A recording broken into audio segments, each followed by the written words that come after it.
Feliz sábado, irmãos. Quantos estão felizes por estar na casa de Deus? Amém. Fico feliz por estar com vocês aqui e gostei também de ouvir o quarteto. Não sei o nome do quarteto. Vocês? AMM. Ok, já suspeitei. Pela roupa deu para ver. Parabéns, Deus seja louvado. O Altair cantou no meu casamento. Nunca me esqueço disso. Uma boa lembrança que eu tenho, né, o casal lá no meu casamento lá em São Paulo. Queridos, muito bom estar com vocês, pessoas amadas, queridas, amigos da CPB, e é bom também aos poucos, não é? Lutando com essa doença, a gente tentar voltar à normalidade, né? Falam sobre o novo normal, mas eu acredito que com os anos, ou com o tempo, né? Talvez não anos, mas a gente volte ao normal. Convido vocês a abrirem a Bíblia em 2 Reis, capítulo 5. 2 Reis, capítulo 5, uma das histórias favoritas da Bíblia, para mim. E eu creio que para você também. 2 Reis, capítulo 5, a partir do versículo 1. Uma história que traz personagens da Bíblia maravilhosos e de quem a gente tira muitas lições espirituais. A cura de Naamã. Crianças, eu peço que vocês anotem aí quantas vezes eu vou falar a palavra Naamã, ok? Anotem aí, fazem aí com uns pauzinhos, uns pontinhos, e aí vocês marquem quantas vezes eu vou falar a palavra Naamã, e no final contem aí para o seu pai e para a sua mãe. 2 Reis, capítulo 5, a partir do versículo 1. Naamã, comandante do exército do rei da Síria, era grande homem diante do seu senhor e de muito conceito, porque por meio dele o Senhor tinha dado a vitória à Assíria. Ele era herói de guerra, porém sofria de lepra. Tropas saíram da Síria e da terra de Israel, levaram cativa uma menina que ficou ao serviço da mulher de Naamã. Um dia a menina disse à sua senhora: quem dera o meu senhor estivesse na presença do profeta que está em Samaria, ele o curaria da sua lepra. Então Naamã foi contar isso ao seu senhor, dizendo: assim e assim falou a jovem que é da terra de Israel. O rei da Síria respondeu: vá, eu enviarei uma carta ao rei de Israel. Então Naamã partiu e levou consigo 340 quilos de prata, 72 quilos de ouro e 10 mudas de roupa. Levou também ao rei de Israel a carta que dizia: tão logo esta carta chegar a você, saiba que eu lhe enviei Naamã, o meu servo, para que o cure da sua lepra. Quando o rei de Israel acabou de ler a carta, rasgou as suas roupas em sinal de medo e disse: por acaso sou Deus, com poder de tirar a vida ou dá-la, para que este envie a mim um homem para eu curá-lo de sua lepra? Como vocês podem notar e ver, ele está procurando um pretexto contra mim. Mas quando Eliseu, o homem de Deus, ouviu que o rei de Israel havia rasgado as suas roupas, mandou dizer ao rei: por que o Senhor rasgou as suas roupas? Deixe-o vir a mim, e ele saberá que há profeta em Israel. Então Naamã foi com os seus cavalos e os seus carros e parou à porta da casa de Eliseu. Eliseu lhe mandou um mensageiro dizendo: vá, lave-se 7 vezes no Jordão, e a sua carne será restaurada, e você ficará limpo. Mas Naamã ficou indignado e se foi, dizendo: eu pensava que ele certamente sairia para falar comigo, ficaria em pé, invocaria o nome do Senhor, seu Deus, e passaria a mão sobre o lugar da lepra e restauraria o leproso. Por acaso não são Abana e Farfar, rios de Damasco, melhores do que todas as águas de Israel? Será que eu não poderia me lavar neles e ficar limpo? Deu meia volta e foi embora muito irritado. Então os seus oficiais se aproximaram e lhe disseram: meu pai, Se o profeta tivesse dito alguma coisa difícil, por acaso o Senhor não faria? Muito mais agora que ele apenas disse: vá, lave-se e você ficará limpo. Então Naamã desceu e mergulhou no Jordão 7 vezes, conforme a palavra do homem de Deus. E a sua pele se tornou como a pele de uma criança e ficou limpo. Depois ele voltou ao homem de Deus, ele e toda a sua comitiva veio, pôs-se diante dele e disse: eis que agora reconheço que em toda a terra não há Deus a não ser em Israel. E agora, por favor, aceite um presente deste teu servo. Vamos parar por aqui. Queridos, essa história fala sobre milagre, essa história fala sobre fé, e essa história fala sobre conversão. É uma história impressionante da Bíblia. E ela traz aqui um personagem, um profeta, que eu considero, que eu tenho para mim como um dos maiores homens que já andaram por este mundo, que foi Eliseu. Eliseu foi um dos homens mais poderosos no Senhor, que já caminharam por essa terra. A sua fama correu por toda a terra de Israel, e até mesmo fora de Israel, porque as pessoas sabiam que Eliseu era um homem que confiava e que tinha uma fé implícita no Deus de Israel. Se vocês voltarem ao capítulo 2, logo após Elias ter ido ao céu, logo após ele ter recebido a capa e a bênção dobrada como filho primogênito dos profetas, porque vocês sabem que a herança dos profetas e a herança das pessoas era em geral, o filho primogênito recebia 2 partes e os outros recebiam 1 parte.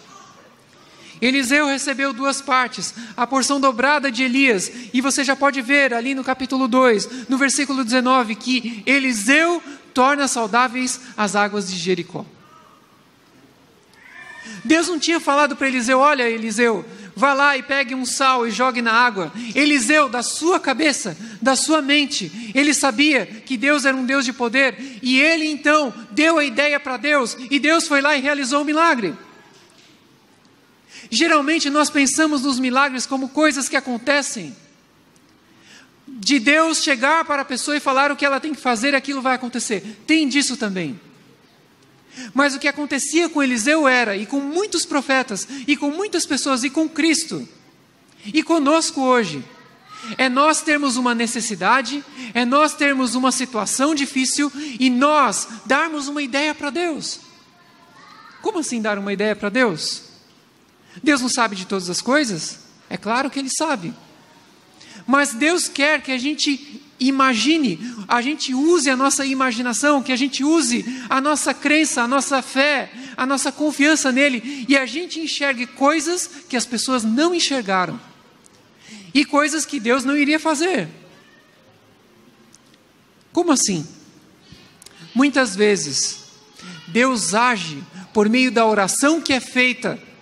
Deus não iria agir, mas porque você pediu, porque você orou, Ele realiza. Já pararam para pensar que Ezequias, que tinha sido diagnosticado com um tumor maligno, que estava para morrer, ele orou a Deus, e Deus então voltou atrás e deu mais 15 anos de vida para ele?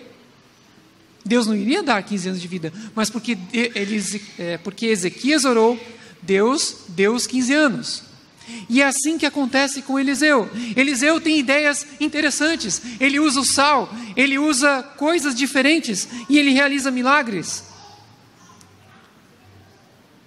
Quando você olha, por exemplo, que Eliseu realizou seu ministério no tempo de Jorão, que era filho de Acabe, e vocês sabem o que significa Acabe? Acabe, em hebraico, significa amor, que é Ahav. Só que em português fica Acabe, né? Bem diferente, mas é Ahav, que quer dizer amor. Mas era um rei que não tinha amor nenhum, um rei que não tinha amor nem por si mesmo, era um rei que era mandado, né, pela sua mulher. E hoje os homens não são mandados pelas mulheres, né? Só coisa do passado, não é do presente. Mas vem então Jorão, que era um homem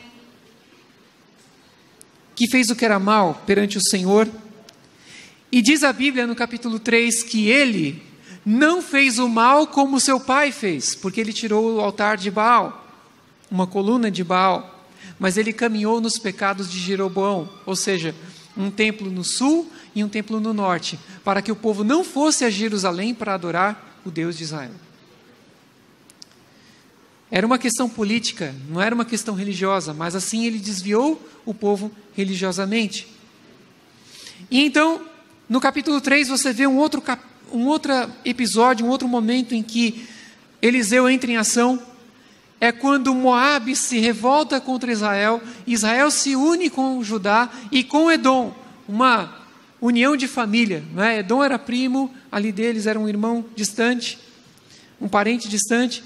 Israel e Judá, tribos irmãs, lutaram contra Moabe, e ele manda então cavar buracos no chão, porque viria chuva para alimentar o exército que estava morrendo de sede. A chuva vem, eles não veem na verdade a chuva, a água vem, enche os buracos, o povo então bebe a água, e então Moabe sai para atacar Judá e Israel, e sai derrotado. Depois vem o capítulo 4, o azeite para a viúva. O azeite sobra, a viúva então paga suas dívidas. E depois no capítulo 4 você tem Eliseu e a sunamita.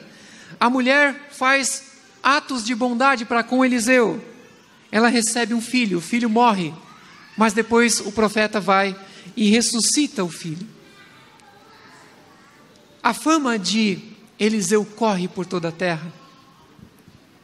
Mas então vem a história de Naamã. O único leproso curado na Bíblia, aquele de quem Jesus disse, havia muitos leprosos na terra de Israel, mas só um sírio, só um gentio foi curado, e esse foi Naamã. E eu gostaria de refletir com vocês, queridos, nessa manhã, sobre essa história, sob um ponto de vista de cada personagem aqui. Sob o ponto de vista de Naamã, sob o ponto de vista do rei de Israel e do rei da Síria, vou colocar os dois juntos, sob o ponto de vista da menina e sob o ponto de vista de Naamã, depois voltando a Naamã novamente. Essa história começa com uma narrativa contraditória. Aqui diz na Bíblia que Naamã era comandante do exército do rei de Israel e tinha muitas vitórias. Era assim? Naamã era comandante do exército de Israel e tinha muitas vitórias? Não. Ele era comandante do exército da Síria. E ele era grande homem diante do seu Senhor e homem de muito conceito, porque por meio dele o Senhor, o Deus de Israel, tinha dado vitória a Israel. Era assim? Não. Tinha dado vitória à Síria. Olha que interessante. Geralmente nós buscamos a Deus para encontrar a vitória em Deus. O povo de Israel esperava a vitória de Deus. O povo de Israel ia para as guerras e esperava que Deus os abençoasse. Mas Deus não estava do lado de Israel. Deus estava do lado de quem? Da Síria. Deus estava abençoando a Síria. E o instrumento para abençoar a Síria era um homem. E quem era esse homem? Naamã. Só que Naamã, ele era um homem grande diante do seu Senhor.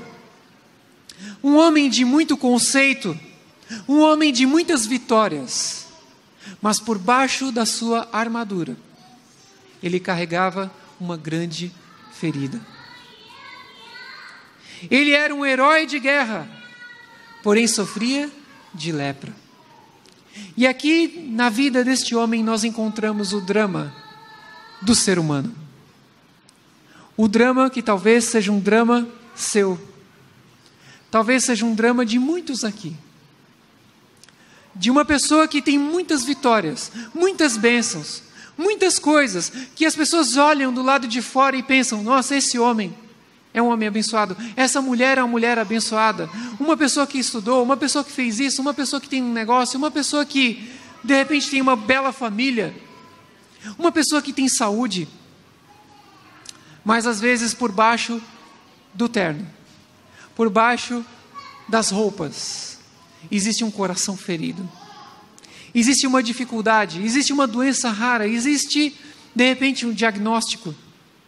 Existe um filho que está longe dos caminhos do Senhor. Todos nós carregamos, queridos, alguma ferida debaixo da nossa armadura.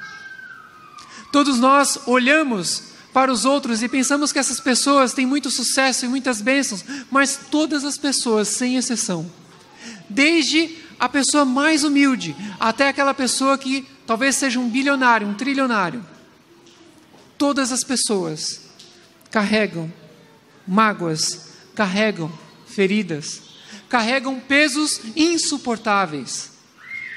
E somente o travesseiro à noite pode dizer das lágrimas que foram derramadas por causa das perdas, por causa das lutas que a vida traz. E veja que esse homem está completamente distante da resposta que ele precisa, porque ele serve a um homem que serve a outro Deus que não o Senhor. Ele era inimigo de Deus, mas Deus o abençoava. Olha que contradição, não é? A Bíblia diz que Deus derrama suas bênçãos sobre justos e injustos. E aqui está um caso clássico. Você vê um homem que era herói de guerra, mas era um herói de guerra contra o povo de Deus. E não era a vontade de Deus que fosse assim. Mas Deus escreve certo, como diz o ditado, por linhas tortas. E vejam que, no meio de uma grande tragédia, o povo da Síria, então, ataca Israel e leva para a Síria uma menina israelita. E essa menina, então, traz uma novidade para essa família. A novidade da cura. A novidade de que poderia existir uma solução para Naamã. E eu pergunto para vocês, meus queridos irmãos, Eliseu ou qualquer outra pessoa no passado havia curado alguém de lepra? Existia algum caso de alguma pessoa ter sido curado de lepra? Não. Mas ele recebe a notícia e vai adiante, e vai ao rei. Eu gostaria agora de falar sobre o rei da Síria e o rei de Israel. Nós temos, em primeiro lugar, a situação de um homem completamente sem solução, completamente desesperado. Apesar de ter todas as vitórias, ele tinha a pior derrota, porque ele se via com a morte todos os dias no espelho. Mas então vem o rei da Síria. O rei da Síria era um homem poderoso, e todos os reis são homens poderosos, não é? Hoje os presidentes, né, são os líderes dos países, mas eles eram presidentes para a vida toda. Eles eram líderes sem Congresso e sem Senado, e sem STF. E eles reinavam sem nenhum freio, sem nenhum contrapeso, sem nenhum controle, né? Misericórdia. Isso se fosse um bom rei, tudo bem, mas se fosse um mau rei, tudo mal.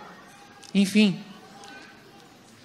E esse rei, ele então ouve sobre o que a menina disse, e ele diz o seguinte: olha, vou escrever aqui uma carta, e eu vou mandar, e o rei de Israel que está apanhando de mim, vai ter que obedecer, senão vai levar. É exatamente isso.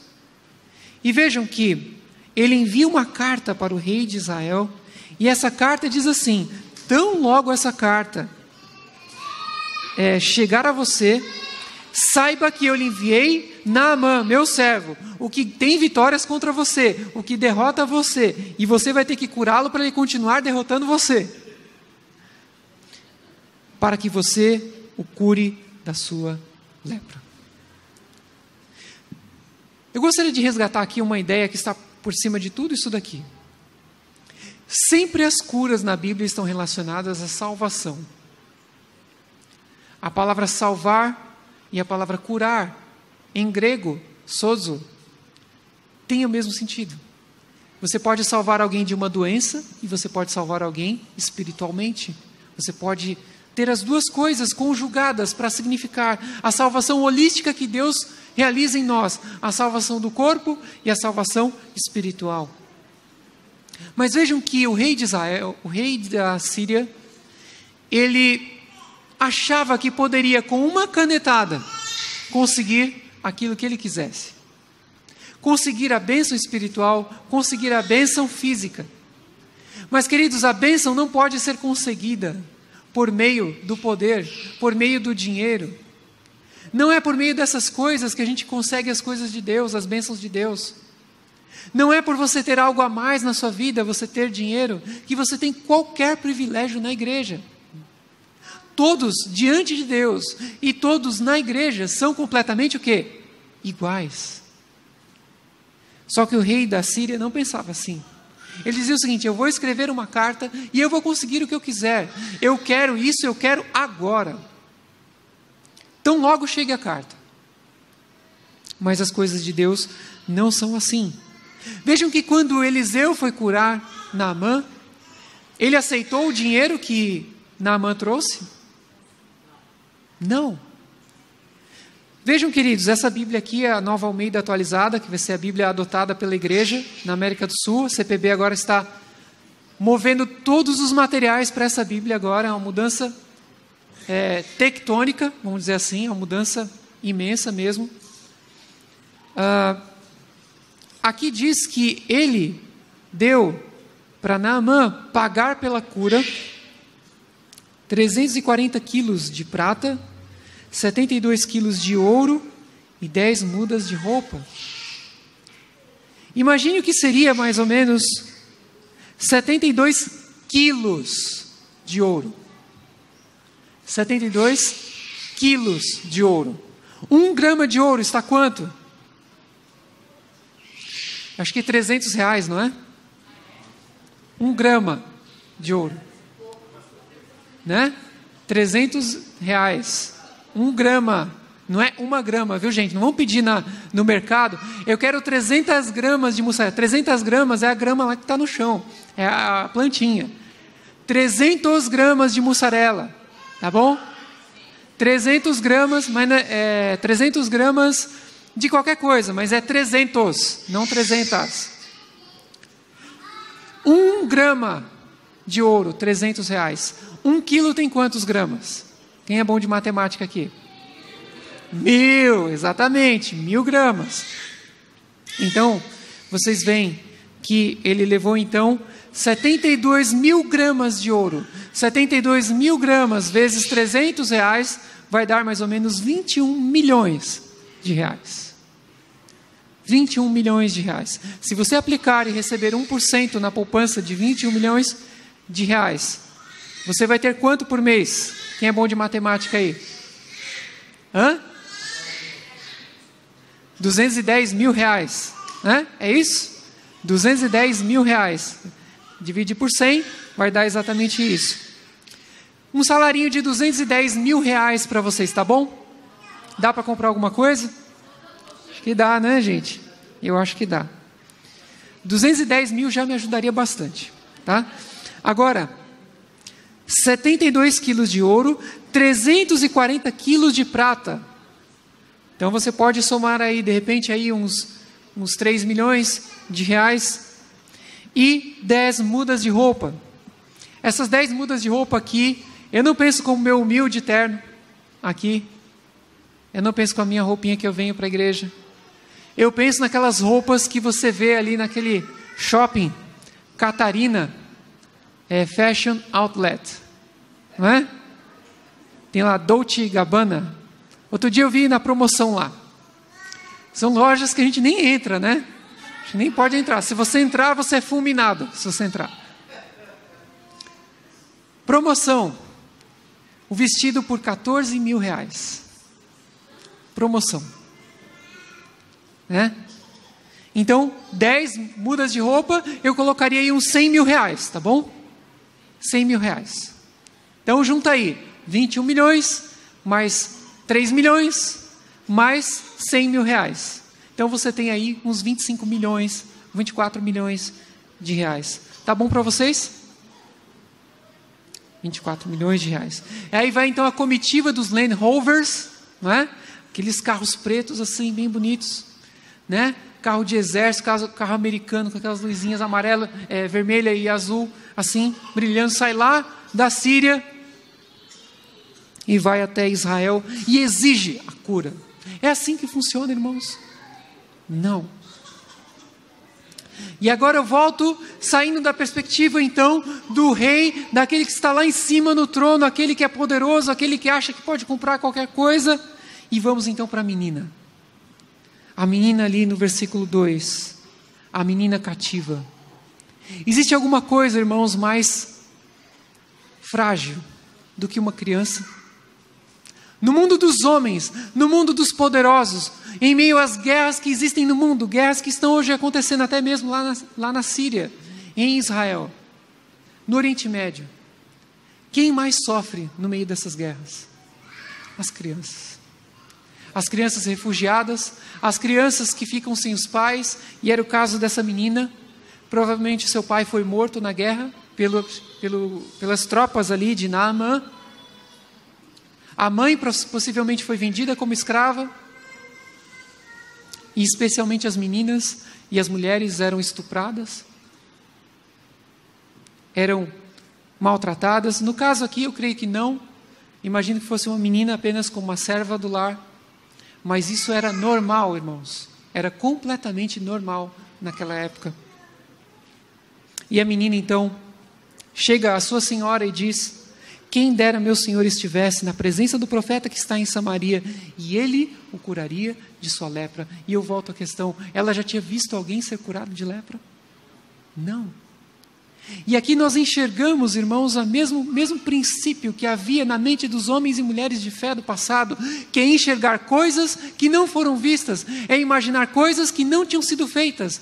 E agora você colocar no caminho de Deus, no caminho da ação de Deus, na mão do Deus do universo, a decisão de curar, a decisão de atuar e de realizar algo que nunca foi visto, que nunca foi realizado.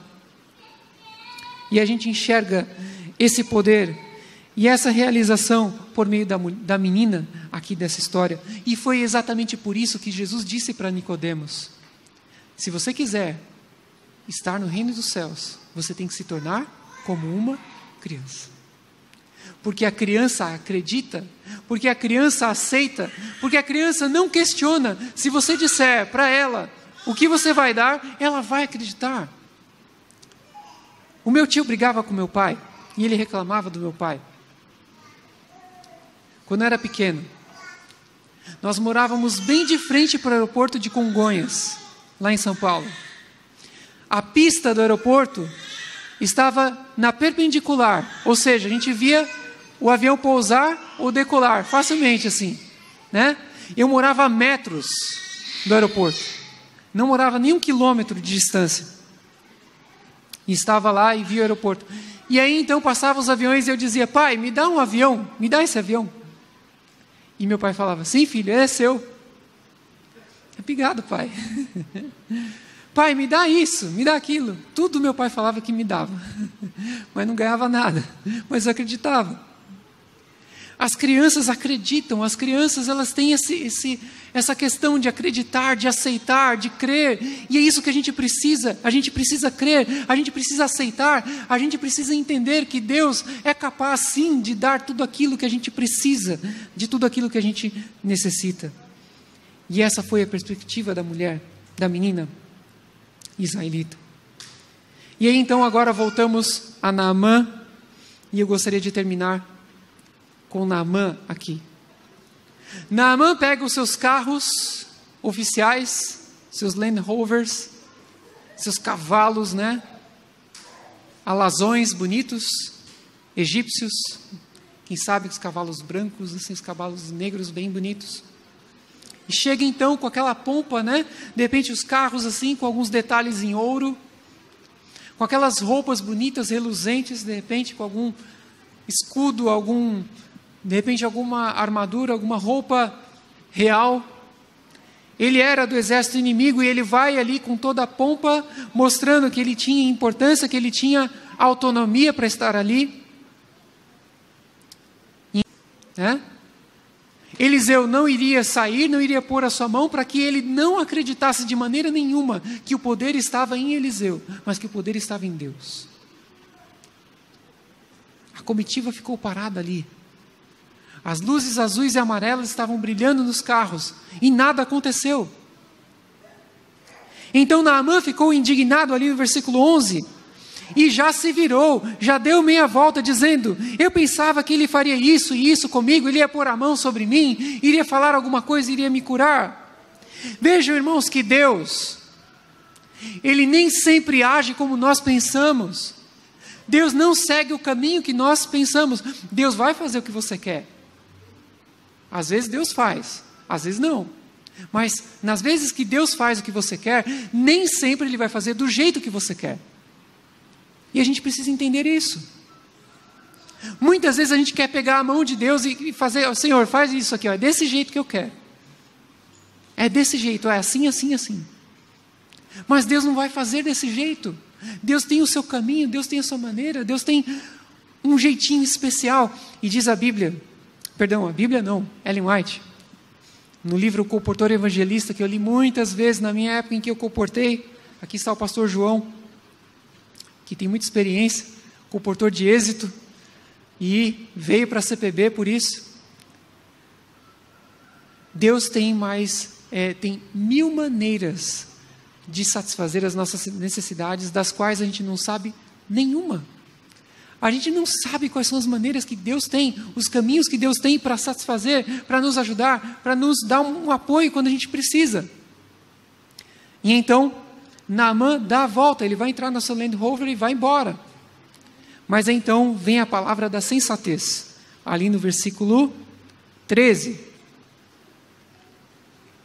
Alguém chega para ele e diz assim: meu pai, se o profeta tivesse dito alguma coisa difícil, por acaso o Senhor não faria? Aqui me lembra um pouquinho o povo da Bahia, né? Ô pai, né? Eles falam assim: ô pai, né? E essa gíria também veio para São Paulo. Então a pessoa vem: ô pai, né? Eles vêm assim para você e falam assim: chamou o pai. E eles chegaram então para ele e falaram: meu pai. Ele devia ser da Bahia, esse rapaz aqui. Se o profeta tivesse dito alguma coisa difícil, por acaso o Senhor não faria? Sabe, muitas vezes Deus quer realizar uma coisa para nós, a gente sabe o que a gente tem que fazer, onde a gente tem que se colocar, porque na verdade é o seguinte: Deus vai dar a bênção, mas Deus vai dar a bênção para você ali naquele lugar, não é onde você está.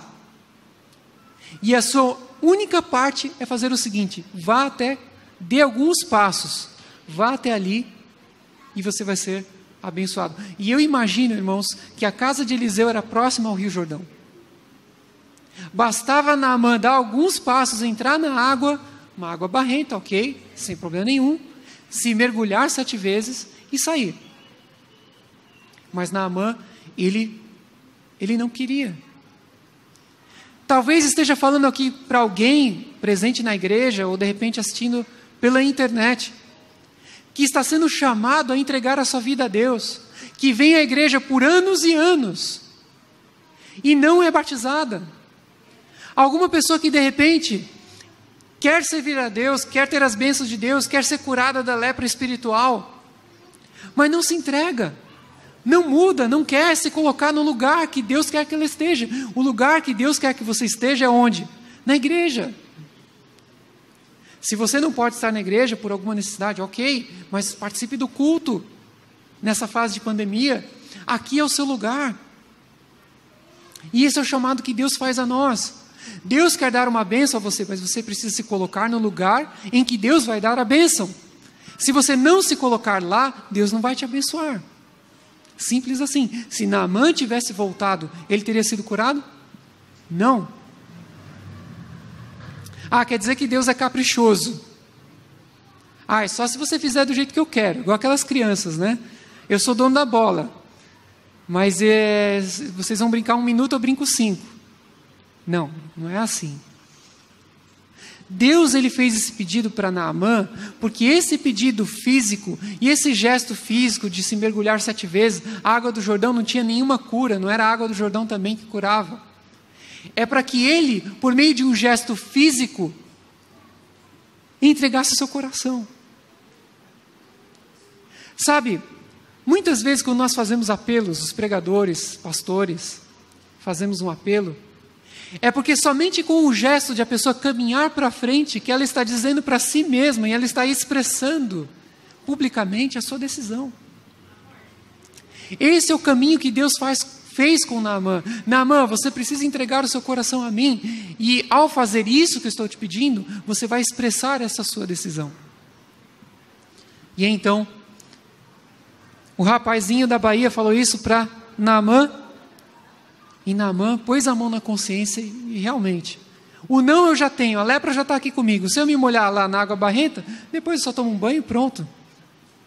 Mas, e se der certo? E se for bom mesmo? E se for o caminho do milagre? Vou entrar. E ele então vai dar os passos até o Jordão.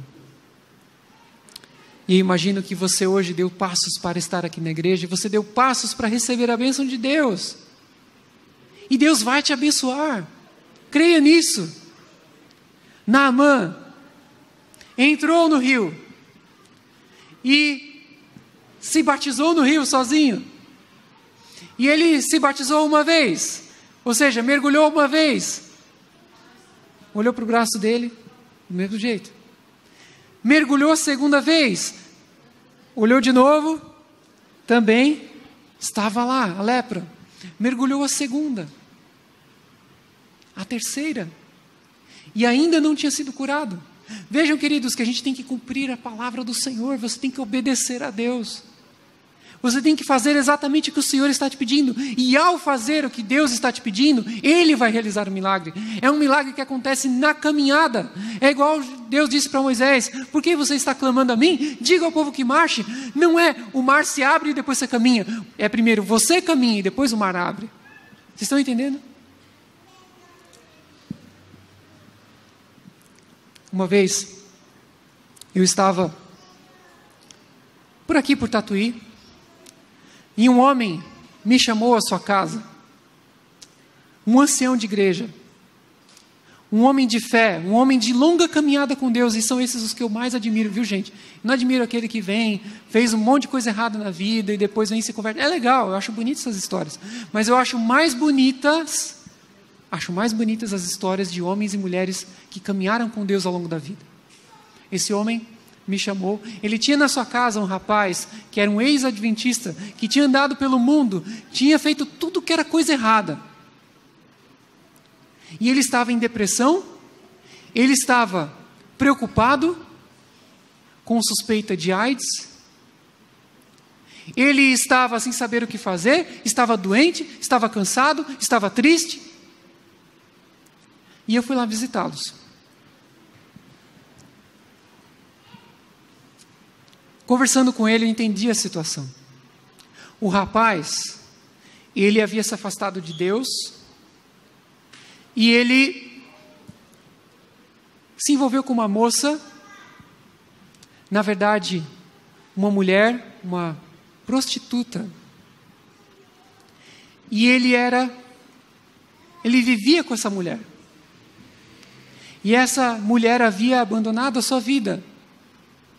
E ele, por ter o relacionamento com ela, ele achava que pudesse ter AIDS. Mas o pior não era isso. É que ele não estava conseguindo emprego, ela também. E aí então, ela voltou à antiga vida, ainda morando com ele. E ele então ficava à noite na sua casa, e a mulher dele, entre aspas, saía para se prostituir, para vender o seu corpo, e voltava depois para ficar com ele. E era uma situação difícil. E eu orei ao Senhor: Senhor, o que eu digo para esse rapaz? E então, ele me falou de todos esses problemas, e então, acho que o Espírito Santo me deu uma palavra naquele momento. E eu disse para ele o seguinte: olha, fulano, o que você tem que fazer é resolver os seus problemas um de cada vez. Você primeiro vamos cuidar da parte espiritual. Você fazer o seu estudo bíblico e terminar o seu estudo bíblico. Em segundo lugar, você precisa ir ao médico fazer os exames, cuidar dessa depressão e resolver a parte da saúde. E você precisa também terminar esse relacionamento com essa mulher. Sair desse relacionamento. Deixa ela para lá, você para cá. Você não tem mais nada a ver com essa mulher. E eu visitei uma vez, depois eu visitei de novo. E aí, eu que não sou pentecostal, eu profetizei. Eu falei para ele, olha, fulano, eu olho para você e eu vejo você saudável, eu vejo você na igreja, eu vejo você casado e eu vejo você com o seu carro. Você vai ter uma vida normal, porque você está entregando a sua vida nas mãos de Deus.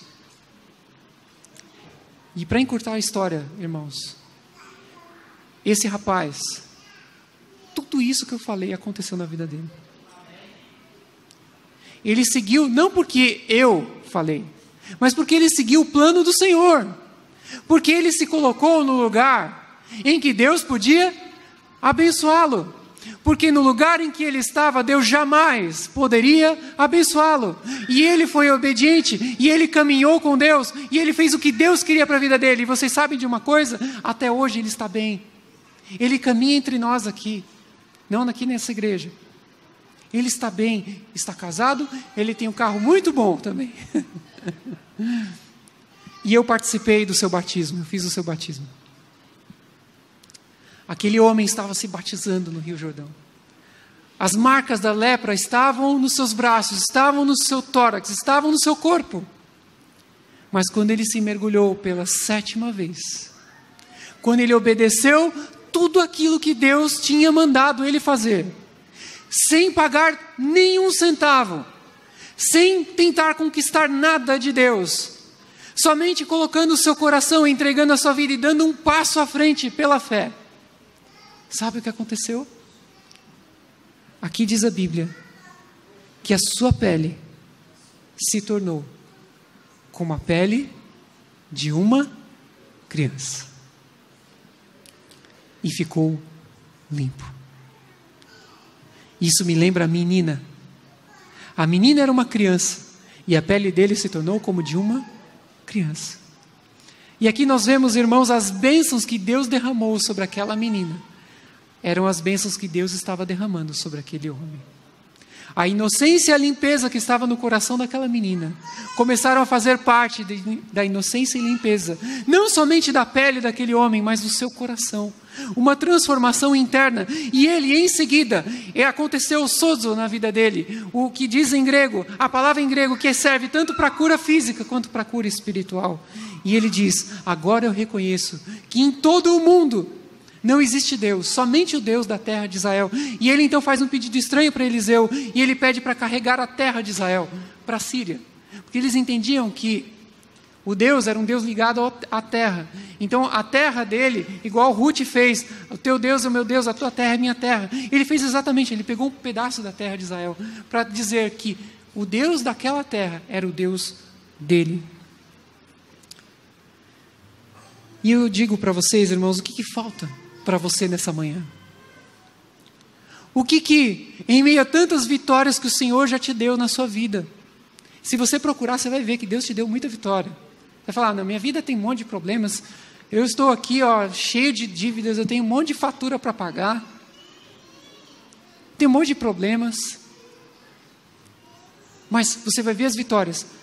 Em meio às suas vitórias, as lutas que você tem, Deus é capaz de atuar e de trazer salvação para a sua vida física, seu trabalho, seu relacionamento, o que você quiser, mas acima de tudo, a salvação espiritual. Basta você se colocar no lugar onde Deus está mandando você estar, e ali Ele vai te abençoar. Que Deus abençoe a todos nós. Nós vamos cantar agora o hino de número 477, Canção da Vida, porque Deus é nosso Pai querido, e Ele realiza grandes coisas pela nossa salvação e pela nossa felicidade. Deus abençoe a todos nessa manhã.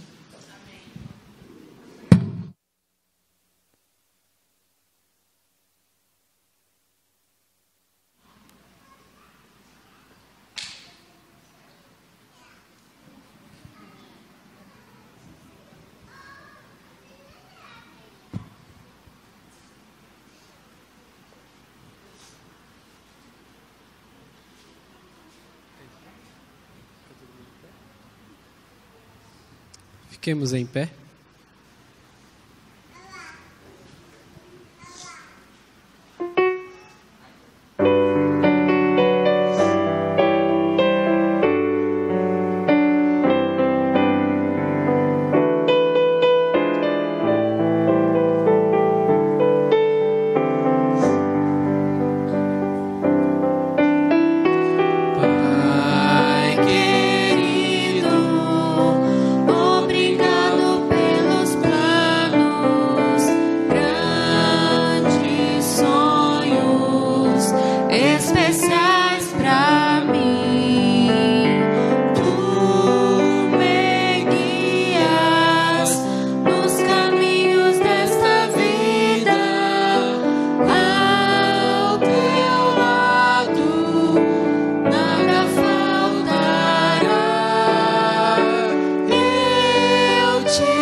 Vamos falar com o Deus de Eliseu?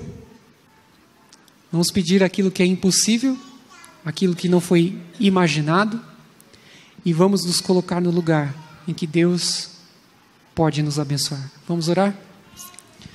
Nosso Pai querido, obrigado nesta manhã, porque o Senhor é um Deus de amor, um Deus de graça, que abençoa até mesmo os inimigos de Israel. Pai querido, obrigado porque mesmo sendo inimigos, o Senhor nos chamou ao reino da graça e da glória. E hoje, Senhor, temos o privilégio de servi-lo como o nosso Deus, como o nosso Rei, o verdadeiro Rei do universo. E sabemos que nada está longe do Teu poder, que o Senhor pode todas as coisas, que nada é impossível, Senhor. Nenhum câncer, nenhum diagnóstico de Covid, nem, Senhor, um problema familiar, um problema de relacionamento, nem um filho, uma filha que está longe dos seus caminhos, Senhor. Nada, Senhor, está longe, fora do Teu alcance. E nós rogamos, Pai, que o Senhor, que é o Deus de toda bênção, de toda graça, que o Senhor atue poderosamente na nossa vida, Senhor. E, em primeiro lugar, salvando-nos, dando-nos fé, Senhor, para dar os passos até o Rio Jordão das Tuas bênçãos. E nesse rio, Senhor, de bênçãos, receber a bênção da salvação, receber a bênção da cura, receber a bênção da transformação de vida, Senhor. Pai querido, abençoa o Teu povo aqui reunido. Protege-o, Senhor, de todo mal, de toda a praga, Senhor. Abençoa os nossos irmãos que estão sofrendo. E nos ajuda, Senhor, a passar por essa fase difícil da história humana, pelo poder e pela graça do Senhor Jesus. Ajuda-nos a fazer a nossa parte também, Senhor. Ajuda-nos a servir ao nosso próximo como Eliseu fez. E dá-nos a Tua paz e a Tua bênção, em nome e por amor de Jesus. Amém.